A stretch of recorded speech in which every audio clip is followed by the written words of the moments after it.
பழமையான சேலம் கோட்டை அழகிரிநாதர் கோவிலில் குடமுழுக்கு விழா கோலாகலமாக நடைபெற்று வருகிறது. இதுகுறித்து கூடுதல் விவரங்களுடன் இணைகிறார் நமது செய்தியாளர் குமரேசன். குடமுழுக்கு விழா குறித்த முழு விவரங்களை நீங்க பதிவு செய்யலாம்.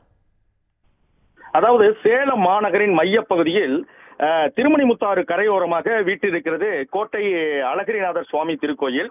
கோட்டை பகுதியிலிருந்து அழகிரிநாதர் சுவாமி திருக்கோயிலானது 700 ஆண்டுகளுக்கு பழமை வாய்ந்த ஒரு கோயிலாகும். இந்த கோவிலுடைய புனரமைப்பு பணிகள் கடந்த ஓராண்டாக நடைபெற்று வந்த நிலையில் இன்று இந்த கோவிலில் அதாவது குடமுழுக்கு விழா இன்று வெகு விமர்சையாக நடைபெற்றது. அதாவது சேலம் அழகிரிநாதர் சுவாமி கோயில் குடமுழுக்கு விழாவில் சுற்றுலாத்துறை அமைச்சர் ராஜேந்திரன் அவர்கள் மற்றும் சட்டமன்ற உறுப்பினர்கள் பங்கேற்று இந்த குடமுழுக்கு விழா வெகு விமர்சையாக நடைபெற்றது.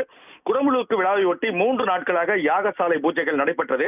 பின்னர் 4000 திவ்ய பிரபந்த சாற்று முறையும் அதே போல இன்று அதிகாலை முதல் சுப்ரபாதம், பள்ளி எழுச்சி உள்ளிட்ட பல்வேறு பூஜைகள் நடைபெற்றது.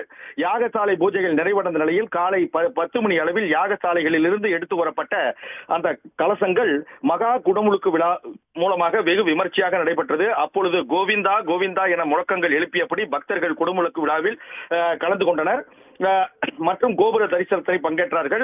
இந்த நிகழ்ச்சியில் ஏராளமான பக்தர்கள் பல்வேறு பகுதிகளில் இருந்தும், குறிப்பாக சேலம் மாநகர பகுதிகள் மட்டுமல்லாமல் பல்வேறு அண்டை பகுதிகளில் இருந்தும் அவர்கள் வந்திருந்தார்கள். அந்த விழாவில் குடமுழுக்கு விழா முடிந்தவுடன் அவர்கள் மீது புனித நீர் தெளிக்கப்பட்டது. இந்த அளவில் தான் இந்த விழா என்பது வெகு விமர்சையாக நடைபெற்றது. இன்று மாலை சுந்தரவள்ளி தாயார் சுந்தர பெருமாள் கல்யாண வைபவம் நடைபெற உள்ளது.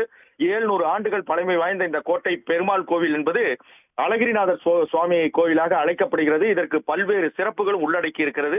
குறிப்பாக திருமணிமுத்தாறு கரையோரம் வீட்டிற்கும் இத்திருத்தலத்திற்கு சேர சோழ பாண்டிய மன்னர்கள் பல்வேறு உபயங்களை வழங்கியதாகவும் தல வரலாறு கூறுகிறது. 12 ஆண்டுகளுக்கு முன்னர் இங்கு குடமுழுக்கு விழா நடைபெற்ற நிலையில் தற்போது மீண்டும் இங்கு குடமுழுக்கு விழா என்பது வெகு விமர்சையாக நடைபெற்று இருக்கிறது. அண்மை தகவல்களுக்கு நன்றி குமரேசன். உடனுக்குடன் செய்திகளை தெரிந்து கொள்ள சன் நியூஸ் பெல் ஐகானை கிளிக் பண்ணுங்க.